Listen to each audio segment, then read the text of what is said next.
Gavumenti ng'eyitira mu minisitule yaayo ey'ebyobulimi era ng'ekwataganyako n'ekitongole ky'ebyemmere mu nsi ekya Food and Agriculture Organization bawaddeyo tractor ezirimisibwa n'engalo 55 mu balimi abatonotono mu bitundu by'e Karamoja okusingira ddala bano nga bavubuka mpozi n'abakyala okusobola okusitula ebyobulimi mu kitundu kino eky'e Karamoja.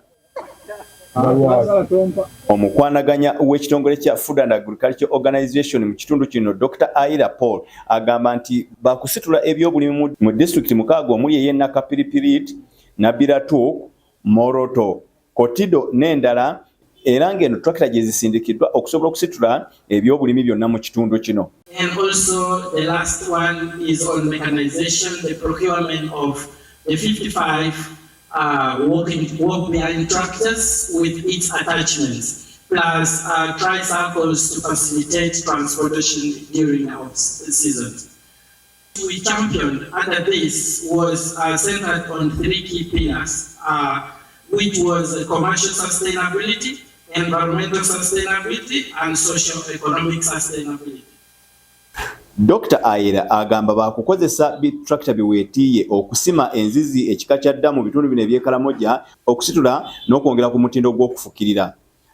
The mechanization, the things that we shall hand over to the respective beneficiaries, spans the entire agricultural production cycle, from land preparation to processing, utilizing innovations that are adaptable, efficient, accessible for smallholder farmers, especially for women and youth. Antonio Querido ono nga yakulira ekitongole kino ekya Food and Agriculture Organization wano mu Uganda agamba nti n'obudde abantu bwe babadde bakozesa nga balimisa enkumbi zino ez'akasimo bubadde bungi nga tractor zigenda kubayambako nnyo okwanguya omulimu ate n'okwongera ku bungi bw'emmere mu bitundu bino eby'e Karamoja. Addressing challenges that we continue to see faced by Karamoja.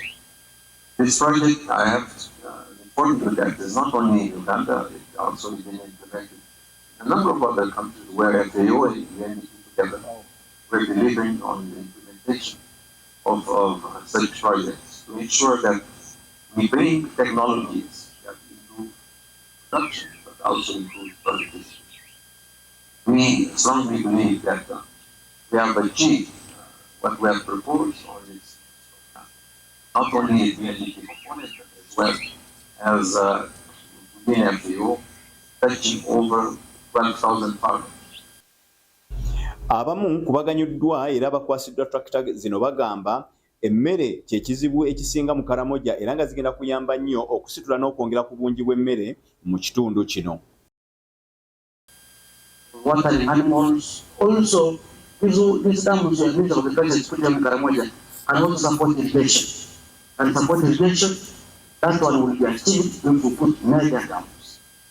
Put a mega dam in Kotido, because I'm happy there is a mega dam that is being constructed in Kotido, so the works are in idea.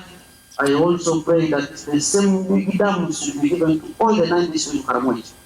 That is Moroto, Nabilatu, Napak, Amoda, Kabong, Karen, all those